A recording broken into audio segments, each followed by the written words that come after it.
welcome to a new episode of Psicoactivo. Normally, I try to take the weekends off from the channel because I recently just started doing 5 videos a week, or try to at least. And I try to give myself time to spend with either my girl, my family, more regular stuff that is not necessarily linked to the work. But it keeps happening, man, over the weekends when I'm not focused on this. Uh, some breaking news stories come out on Saturdays and Sundays.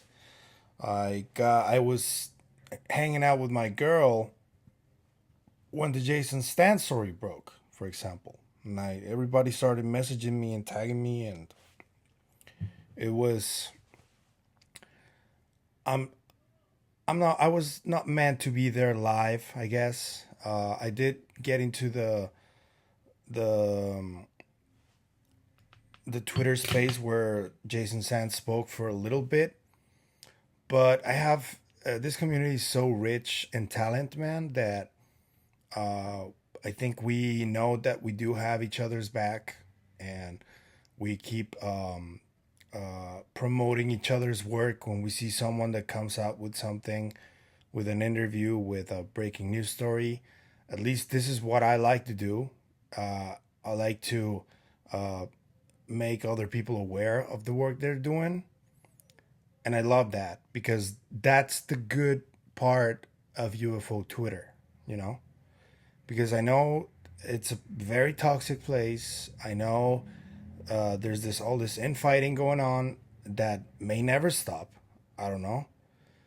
And that's one of the reasons one of the most important figures in this modern UFO community decided to leave Twitter. I'm talking about Chris Bledsoe, who is known as one of the most believable UFO experiencers in the world, maybe even in history. He has a book called The UFO of God, which is a very interesting book about the experiences he started uh, going through back in 08, 09. That was like one of the first times he experienced something. And his whole family has been affected by this, both positively and more recently. Sorry, both negatively and more recently positively, which is great news, you know. And Chris Bledsoe doesn't often talk to media. And the last interview I saw him do, like a big interview, was with Danny Jones on the Danny Jones podcast. But I have a good friend of UFO Twitter and collaborator, Full Stack Logan. Please go follow him. He was very important to make this happen. He did it also with Science Bob, who is another experiencer also, but he experienced something, a USO, which is also really mind boggling. And Science Bob talks to Chris Bledsoe.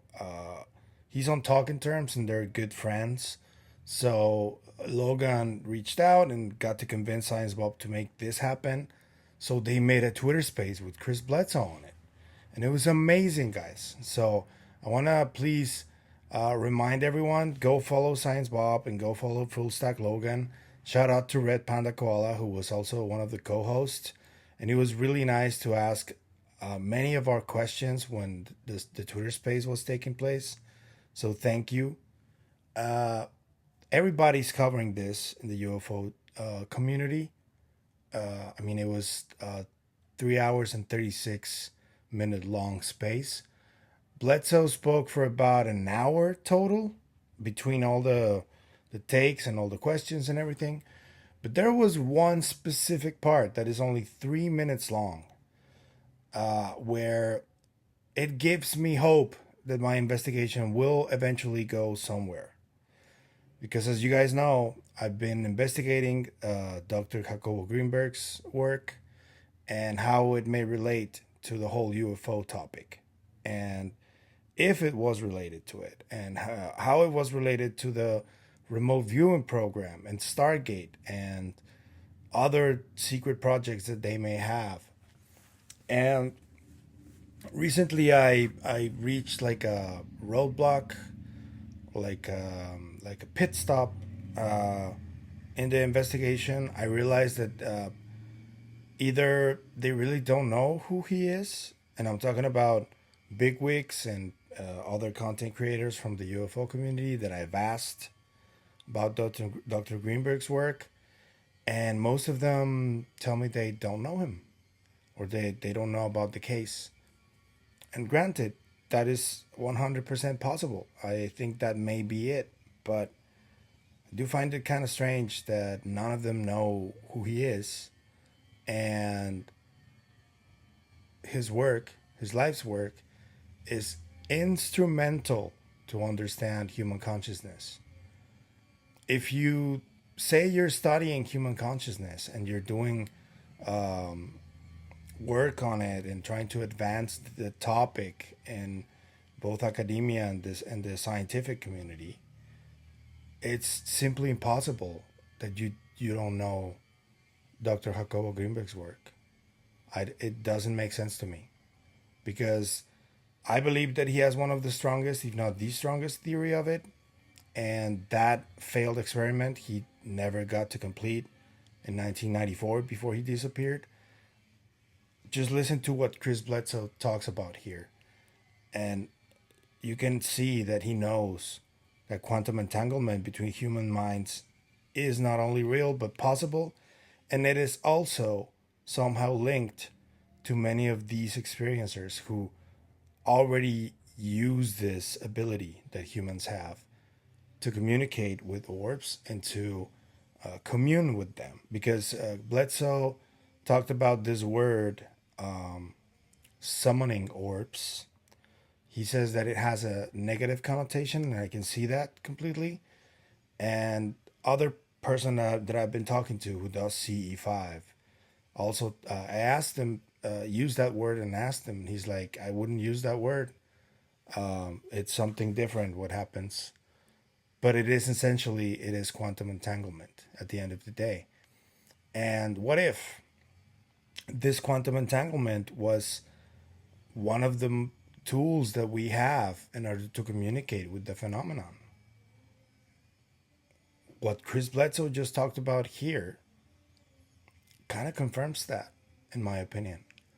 So let me play you the clip right here. No, I don't necessarily think that. And I don't know that Tom believes that completely. Maybe he does. There again, in this world of UFOs, everybody thinks in a speculative manner. And I have to when it goes beyond what I'm experiencing. And so, I can't say that they actually believe that. I think that they've probably stated that. But Hal knows. I'm friends with Hal and all those guys. And they know it's far more complex than anything we can perceive. I think about this. How, let's say where you are, you're in New York right now, and I'm in North Carolina, and we walk out. I tell you, just go outside and look to the west, and about 30 degrees off the horizon, this is orb's going to appear right there and come over your head. And I walk out and I look to the west and I ask it to come, and poof, it appears in front of me, and I film it, and it appears at the very exact same second, to the 10th of a second in front of you. What is that we're dealing with? Think about that. This is quantum entanglement. They spend billions of dollars to smash an atom underground in a big thing that takes thousands of people to do it. And here we're doing it free, right outside where you can film it. But what is it? What is it that's that powerful that can affect you 2,000 miles away and me at the same time, at the same second? It's just, it's unbelievable how complex this thing is. But I look more like the air around us is like the Ethernet, like a living internet that our brains can tap into once we figure it out and access this information. And and see, remote view, the past and the present and the future. So it's all possible. And we're at the infant stage of learning exactly that it's there, much less how to use it. So this is all part of a new awakening that's coming to humanity. So, what do you think? I think Chris Bledsoe is definitely very enigmatic. I would go as far as to say, because during the conversation he was very adamant to say that he didn't want to put any kind of thoughts of what the phenomenon might be in other people. He says that he has his own interpretation of what it is, but that if he said the phenomenon is this or the phenomenon is that, due to how credible he is and how he really can manifest orbs, and he in many interviews he's talked about the healing aspect of this. And I found it really refreshing that he didn't want to say a specific source of where the phenomenon comes from or what it is, out of respect to people who have to go through this as a very personal experience. And I agree with him. Although I haven't seen any orbs, I'm going to be completely honest with you. I have thought about this. Some of the exercises that I've been doing with my mind, with meditation, I have thought about manifesting them, but I really don't want to take a look. I guess I'm not ready yet, I guess. But I don't know. I think in some aspects, I think it's healthier to be weary, because there are some other stories that I've heard about the phenomenon that are not so pleasant compared to what Bledsoe has gone through. I know that Bledsoe and his family have gone through extreme and even distressing experiences. I know that. Intense. But they have been mostly overwhelmingly positive. So I want to know what you guys think about this, and I'm going to leave you with a clip from Dr. Grinberg as well. Here's the clip. The syntactic theory states that there's a basic organization of space. This basic organization would be like a matrix. A lattice, a trellis, whose fundamental state is one of total coherence and symmetry. Contemporary physics agrees on this as well. Any alteration in this fundamental matrix of space, a physical instrument detects it as an elementary particle. So the instrument detects something appearing against a stable background of complete coherence, and the physicists and people who know what the size of the instrument means talk about the appearance of an elementary particle. The idea is that the distortions of the grid, above all complex solutions, are what we can call objects. Synergic theory states that the human brain can distort the structure of matter in the most complex form known in the universe, and this complex distortion of matter constitutes perceptual reality. In such a way, each of the neural activities constitutes a micro-distortion of the matrix, and since the human brain contains around 10 to 12 billion cells of neuronal elements, each micro-distortion, each alteration of this basic structure of space interacts with each other, forming a complex macro-distortion, which the theory calls the neuronal field. In such a way, the fundamental hypothesis of the synergic theory is that perception arises as a result of interaction from the neuronal field with the space pencil There are different levels of interaction between the neuronal field and the latissima, and each of these levels constitutes or is associated with or is perceived as a different level of consciousness. For example, there's auditory awareness, visual awareness. There are different types of awarenesses. And the theory claims that each of them is related to the parameters of this interaction between the neuronal field and the lattice. Okay, so I want you guys to let me know in the comments. Do you think this is another clue that Bledsoe, and he mentions Dr. Hal Puthoff, already knew about this quantum entanglement and the transferred potential experiment that Dr. Grinberg was not able to complete, in public at least? What do you guys think? Do you think, how far do you think our capabilities go? What kind of other skills might we have? That's fascinating. I think we're at a tipping point, and what Chris Bledsoe talks about here, that there's gonna be like a wide awakening. I think it's already happening. All these orb sightings between the UFO Twitter community cannot be a coincidence.